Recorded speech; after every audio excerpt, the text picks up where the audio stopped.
साथियों, ये ग्राम सबलपुर है और सबलपुर में अग्निपथ योजना के बारे में हम पूछ रहे हैं और हमारे वरिष्ठ हैं और इनसे पूछते हैं अग्निपथ योजना में आप क्या-क्या फ़ायदे देख रहे हैं? अग्निपथ योजना जो हमारी गवर्नमेंट है, एक जो नया रास्ता दिया है नौजवान के लिए, उसके विषय में बस मुझे ये कहना है कि जो नौजवान जिस रास्ते पे उन्हें समझदारी नहीं होती, यदि वो अग्निपथ के जरिए उस रास्ते से जाता है तो एक तो उन्हें अपना शरीर बनाने का मौका मिलता है, देश के प्रति भावनाएं बढ़ाने का मौका मिलता है। तीसरा क्या है, यदि वो इस उम्र में जाता है तो उसे अपना रास्ता तो मिलता ही मिलता है, एक देश के प्रति वफादारी, देश की समृद्धि और उसके लिए भी उसे अपना एक परिपक्व रास्ता मिलेगा। दूसरा ये कहना है कि अग्निपथ में हमारा जो 17.5 साल के बाद जिस बच्चे को भ्रमित होने का एक टाइम होता है और 22 साल की उम्र तक भ्रमित होने का रास्ता होता है, यदि उसे रास्ता ये मिल गया तो वो अपने इस रास्ते पे चलने के बाद एक देश के लिए अपना तो करेगा ही करेगा। दूसरा क्या है कि अपना स्वास्थ्य भी उसका हुआ, देश के लिए उसका समाधान भी मिला। तीसरा क्या है, वो आने वाले भविष्य में देश के लिए कुछ कर पाएगा। क्यों? क्योंकि रिटायरमेंट के बाद उसके पास अपना कुछ इतना होगा कि उसे एक नियमित वैली में रास्ता मिलेगा देश की समृद्धि के लिए।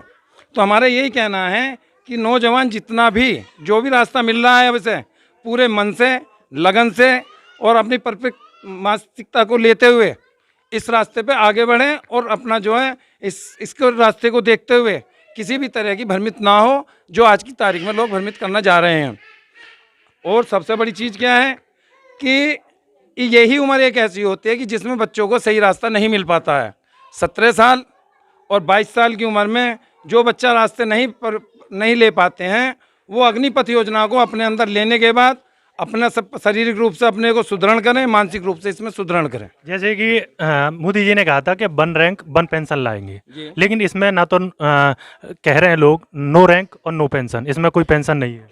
इसमें हकीकत क्या है कि इन्होंने जो 4 साल की अवधि रखी है, ये 4 साल में नहीं दे रहे हैं, लेकिन उसके समकक्ष कोई ना कोई चाहे डिग्री दें ये डिप्लोमा की या और कोई भी सुविधा ये देंगे, जिससे कि जो इन्हें लास्ट में जो पैसा मिलता है, भाई आप एक चीज़ देख रहे हैं इसमें, जैसे सब लोग कह रहे हैं इसमें जो पैसा मिलता है, हाँ इसमें उनकी जो सैलरी है उसमें से 30% काट के एकत्रित होता जाएगा और वो 30% ही मिलके 12.25 लाख रुपए के करीब बनता है, वो ही मिलेगा। तो वो अलग से पैसा कैसे हुआ?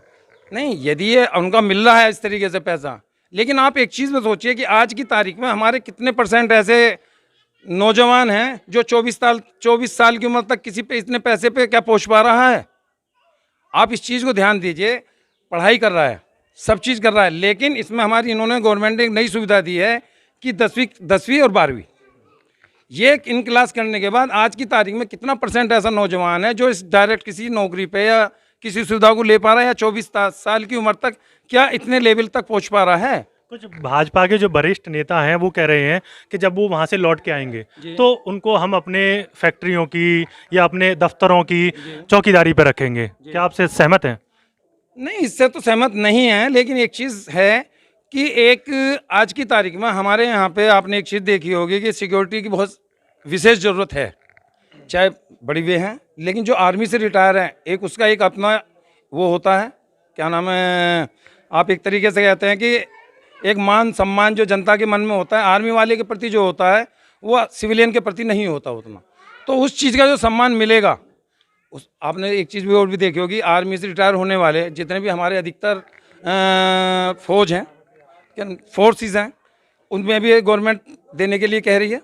जैसे कि इसमें देखा गया आर्म सुरक्षा को लेकर बोला गया है कि लोग कह रहे हैं कि जो 4 साल में इस तरीके से जैसे ठेके पर एक 4 साल के लिए जाएंगे, उसमें से अगर मानो किसी को 3 साल हो गए होंगे तो क्या उसके अंदर भी वो देशभक्ति की भावना जागृत हो सकती है? जो एक 30 साल का जो व्यक्ति उत्काज होता है, जो रिटायर होता है, उसको पेंशन भी मिलती है, परंतु इसमें पेंशन भी नहीं है, तो क्या वो उसको पता है कि 1 साल और रिटायर होने में है, तो क्या वो देश के प्रति भी उतना प्रतिबद्ध रहेगा? देखिए, आर्मी में वही आदमी जाना पसंद करता है जो देश के प्रति वफादारी की तरफ चलता हो। सबसे बड़ी चीज़ क्या है, आज की तारीख में नौजवान वही आर्मी में जाने के लिए संलग्न ज़्यादा है जिसमें देशभक्ति की भावनाएं पूर्ण रूप से भरी हुई हैं। नौकरी के प्रति कौन जाना चाहता है ये बताइए आप। भाई सबसे बड़ी चीज़ क्या है कि आज की तारीख में जितना भी नौजवान भर्ती कर रहा है, करते करते क्या नाम है, उनकी ज़िंदगी बीत गई, लेकिन नई भर्ती क्लियर हो पाई, रिटर्न नहीं हो पाता, वो नहीं हो पाता। लेकिन इसमें क्या है कि आप अपना फिजिकल तैयार कर रहे हैं, फिजिकल तैयार करने के बाद जो फिजिकल में आपका क्रॉस कर गया हाई स्कूल और इंटर की वो देने के बाद उसमें ही उसके डायरेक्ट भर्ती है, ना कि लिखित की। जबकि विपक्ष का और कुछ लोगों का कहना है कि जब वो लौट कर आएंगे 4 साल की भर्ती के बाद में, तो आरएसएस जो अपनी ट्रेनिंग कराती है तो उसको खर्च आता है ट्रेनिंग का, तो वहाँ पर वो गवर्नमेंट खर्चे पर 4 साल तक उनसे ट्रेनिंग कराएंगे और 4 साल ट्रेनिंग कराने के बाद में फिर उनको अपने उसमें आरएसएस की उसमें भर्ती रखेंगे और जो हिंदू राष्ट्र बनाने के लिए उनके लिए एक एक एक फोर्स मिल जाएगी। ये भी विपक्ष कह रहा है। विपक्ष का ये जो पक्ष है वो निराधार है, इसका कोई रास्ता नहीं है। रीज़न क्या है, ना तो इसमें आपका हिंदू देखा जा रहा है, ना ही इसमें मुसलमान देखा जा रहा है। इसमें जब आप भर्ती के लिए जाएंगे तो वहाँ उसकी योग्यता देखी जा रही है, काबिलियत देखी जा रही है, उसका जज्बा देखा जा रहा है। जब आप अपने जज्बे पे जाएंगे, अपनी शारीरिक क्षमता के अनुसार जाएंगे, तो उसमें क्या ये देखा जाएगा कि कौन किस जात का है या कौन किस धर्म का है या कौन किस चीज़ का है। ये तो एक राजनीतिक स्टंट है जिसमें कि लोग हमें तो भ्रमित करने के लिए लगे रहते हैं कि आरएसएस का हो गया है और किसी चीज़ का हो गया। क्या कुछ आदमी ऐसे नहीं भर्ती होंगे जो विपक्षी होंगे? क्या वे आरएसएस को मानते हैं? जबकि मोदी गवर्नमेंट का ये कहना था कि हम 2 करोड़ रोजगार देंगे। जब रोजगार मिला तो मिला ये ठेके पर 4 साल के लिए, इससे युवाओं में पूरी तरह से रोष है। तो उसके बारे में आप क्या कहेंगे?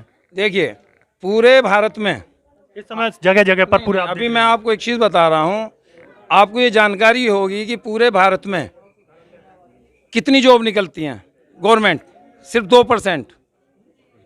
उस 2% का यदि आप कैलकुलेशन लगाएंगे तो पूरे भारत में 2% कितनी बैठेंगी? यदि 1 करोड़ 35 लाख आदमी है तो क्या वो करोड़ों में हो पाएंगी?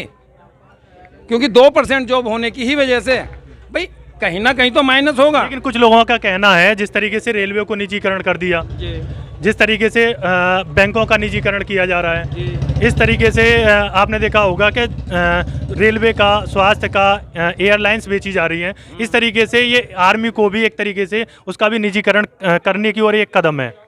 निजीकरण नहीं है, पुरानी व्यवस्था ऐसी है कि जिसमें बहुत से बच्चे सक्षम हैं। आपने एक चीज़ देखी होगी कि आर्मी का जो बंदा है या जिसकी फैमिली आर्मी से जुड़ी हुई है, नॉर्मली उनके बच्चे अधिकतर आर्मी में सपोर्ट दिया जाता है। उनके लिए एक अलग कोटा दिया जाता है। लेकिन अब इस नई प्रणाली चेंज होने से जो नौजवान मायूस हो जाता था कि नहीं जी चाहे मुझे कुछ टाइम के लिए मिल जाए, अब वो तो मायूस नहीं होगा। उसे एक अपनी काबिलियत, अपना एक भरोसा तो होगा कि मैं अपनी एक मेरी पढ़ाई और अपने फिजिकल जो मैं कर रहा हूँ या जो मैं अपनी मेहनत लगन से लगा हुआ हूँ, मैं उसे क्लियर करके निकल जाऊँगा। लेकिन इस चीज़ को ना तो विपक्ष मान रहा है। विपक्ष ने तो कह दिया, आप देख रहे होंगे जितने भी हंगामे हुए हैं उसमें आपके 55% वे आदमी हैं जिनकी उम्र 25 साल से ऊपर की और उधम काट रहे हैं, आगजनी कर रहे हैं। उस वजह से भी है क्योंकि कोरोना के समय में भर्तियां निकली थी या नहीं निकली है, उसकी वजह से क्या ओवर एज हुए हैं युवा, कुछ वो भी प्रदर्शन में हिस्सा ले रहे हैं। नहीं, प्रदर्शन में तो लेंगे ही भाई। एक वैश्विक बीमारी थी, उसमें अकेला हमारा भारतवर्ष ही नहीं हुआ है, इसमें पूरा विश्व व्यापित है। और जिसमें विश्व व्यापित होता है वो बीमारी वैश्विक होती है। और उस वैश्विकता के ही कारण जहाँ भी परेशानी हुई वो सबके साथ आई है, ना कि एक अकेले हमारे नौजवान के साथ या और किसी देश के नौजवान के साथ। क्योंकि एक वैश्विक बीमारी है, उसमें हर एक के साथ कहीं ना कहीं एक बीमारी आती है या कोई भी दुर्घटना होती है तो एक दुर्घटना खंड होता है, उसका ना तो कोई जवाब दे सकता है ना ही उसका कोई रास्ता होता है। ये था ग्राम सबलपुर और इन्होंने अपने विचार रखे अग्निपथ को लेकर।